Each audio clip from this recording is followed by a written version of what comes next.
What's up, my fellow emo, pop, punk, metalcore music lovers? Matrix here, and you are locked into the Matrix Music Review Podcast, the only place to get your scene music fix and the best place to discover your new favorite band.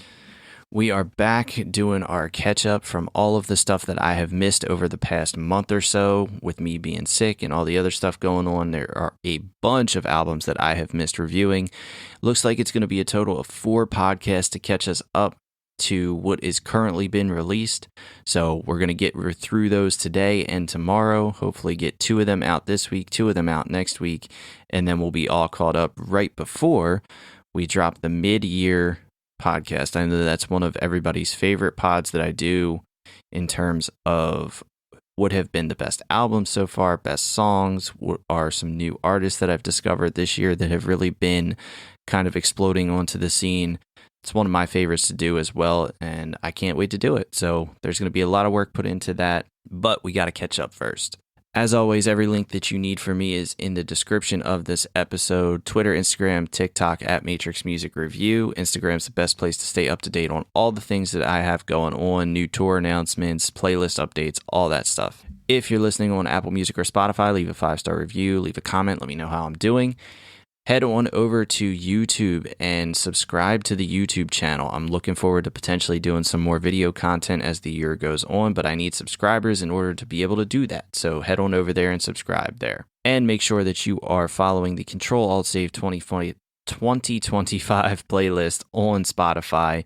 Save that to your library, and let's continue to run those numbers up and stay up to date with what I'm listening to. So with that, we got a basic review episode today. I got 3 albums to talk about, and I want to see what you guys think about these. You've had them for a little bit, and I'm anxious to see what you thought about it. So let's get it started off with our first album, which is Vamp by Magnolia Park. This is Magnolia Park's, I'm going to say, 4th album. Obviously, it's hard to keep up with the number of albums that they've dropped, especially over the past couple of years, where it feels like they have just been consistently releasing new music, whether it's in EP, single, or album form.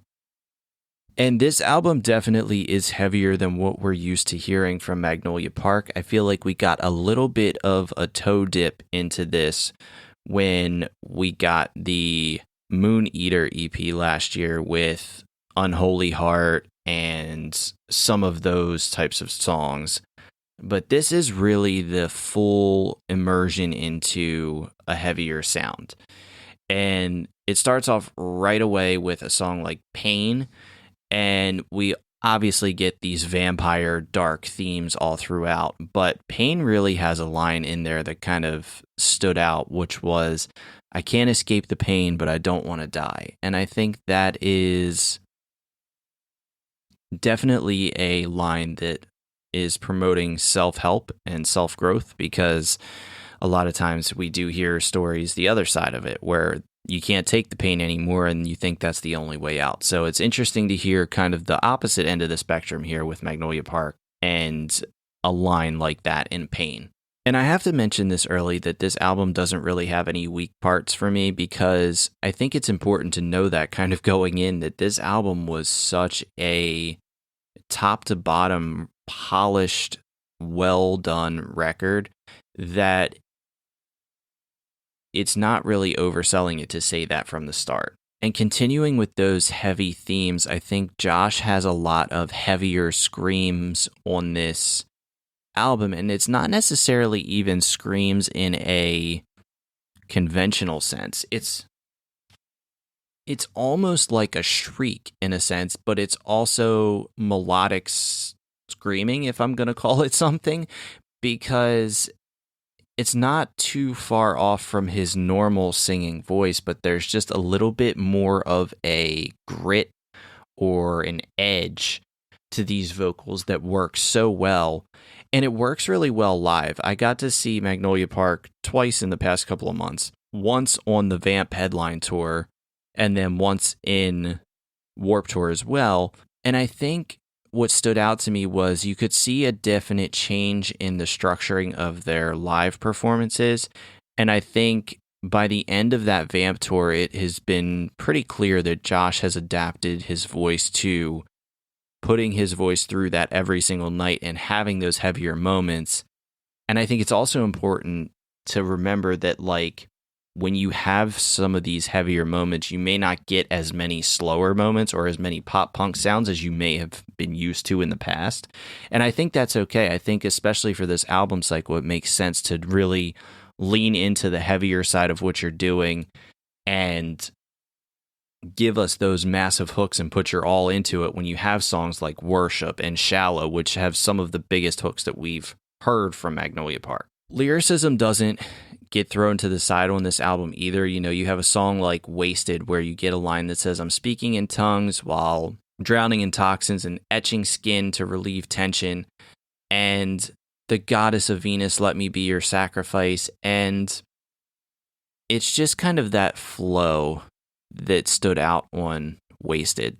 And those lines flowed so well together, and you can paint that picture and you can feel what is being said and feel the emotion in what there is going on. But then you also get the ending of this album, which gives you that classic slow down emo sound and finishes it so strong and finishes this album out basically to perfection.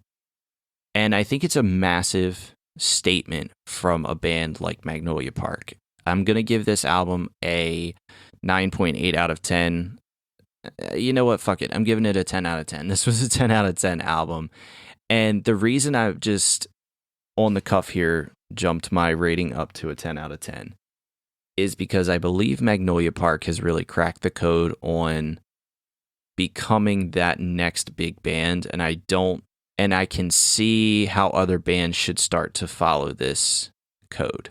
One of my first real introductions to Magnolia Park was around the Baku's Revenge album release, where I was getting into 10 for 10. I was getting into Don't Be Racist. I was getting into Sick of It All. And those songs really kind of set the stage for what I was going to expect from an album like Baku's Revenge. And we get Radio Reject, Addison Rae, Paralyzed, all those different songs that I really connected with. And it felt like it was only maybe a few months before we were getting songs like Manic, and we were getting songs like Unholy Heart. And then, you know, it's a few more months and we're getting Candles and songs from like the Halloween 2 mixtape. And it just felt like no matter what happened, Magnolia Park was always putting themselves to the forefront of what was being done. And even when they were experimenting or collaborating or whatever it was always being done right, and it was always putting it right in front of everyone else. There are bands that do a lot of constant releasing, but I don't think anyone has done it as successfully as Magnolia Park has. And I think this album kind of proves it, because we did get a tiny bit of a break there where we didn't have Magnolia Park, and it felt like it was noticeable. It felt like we were waiting for them to come back, and we weren't sure where they were going to go after those last EPs and that last album. And so to get Magnolia Park back with a single like The Void, which really wasn't even included on this album, it more or less set us up for that anticipation of a heavier side. And then we get singles like Shallow, which just basically tells us everything we need to know about where they're headed, what they're going to do, and what this album Vamp is going to look like.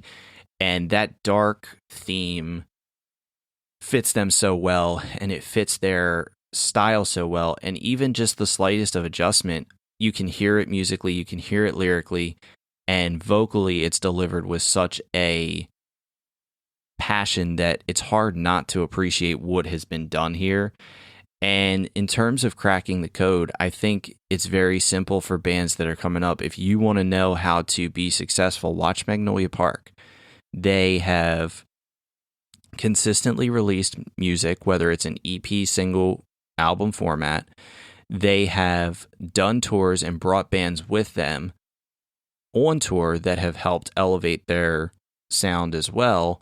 And you need a little bit of exposure to that, because then you can get different deals. I think the Disney Eye to Eye remake was massive for their exposure, and I think it's just going to continue to help them along the way. And their presence at Warped Tour is absolutely going to catapult them into that next level of stardom. So 10 out of 10 album here for Magnolia Park, the new album Vamp. Let me know what you think. Next up, we have Gainsayer by Bridge the Gap. Now, this is Bridge the Gap's second album, and you guys know how much I loved that first album, Secret Combinations. I was huge into their skate punk sound and huge into their lyricism and just their overall vibe that we got throughout that album.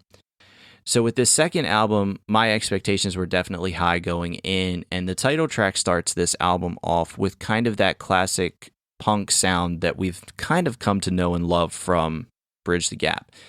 And with a new Tony Hawk Pro Skater new Tony Hawk Pro Skater game coming out, I think it is a perfect time for them to have released this album, because this could be on in the background while you're skating around playing. There's punk lyrics all throughout. You get a song like No Profit in Peace where you get a line that says, "The individuality has been hijacked." Well, that's punk to its core. I don't know how you can say it's anything different. The other thing on this album that really stood out for me was the guitar riffs. That was immediately something that I was drawn to, whether it was the intro for In the Throes or whether it was the intro for The Wait. There's always just a little bit extra behind these guitar riffs that made it really pull me in and make my attention be solely focused on what was going on.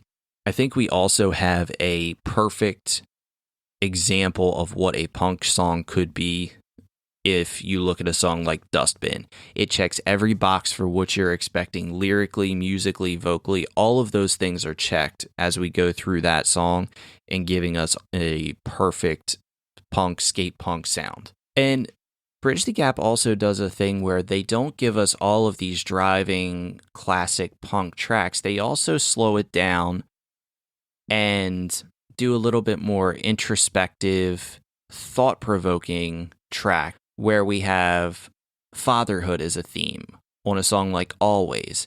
And it's really just an anthem about how you have to be dedicated and have this emotional connection with your child. And it's a track that you wouldn't expect necessarily to hear on a punk album, right?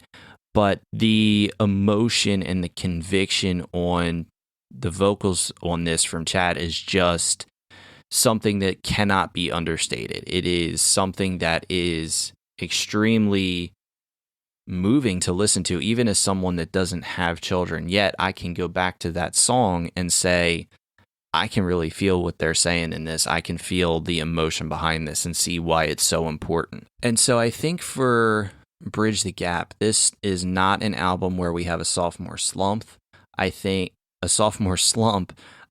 we have a very interesting band. I think Bridge the Gap with this album just keep getting better, bolder, while not shying away from their roots and still being fiercely dedicated to their roots, and still produce an album that is something that everybody can enjoy, and there's something for everybody on that album. Personally, I think that they are one of the best kept secrets in this alt-rock music scene. I think this is a band that should be getting a lot more exposure and a lot more love from people around this scene, because this is the type of music that everybody likes and says that they like and that they love, and they're just missing out on it because they haven't seen or heard of this band yet. So this is my highlight this week. This is your new favorite band is going to be Bridge the Gap once you listen to it. If you haven't heard it yet, go check out the new album from Bridge the Gap, Gainsayer.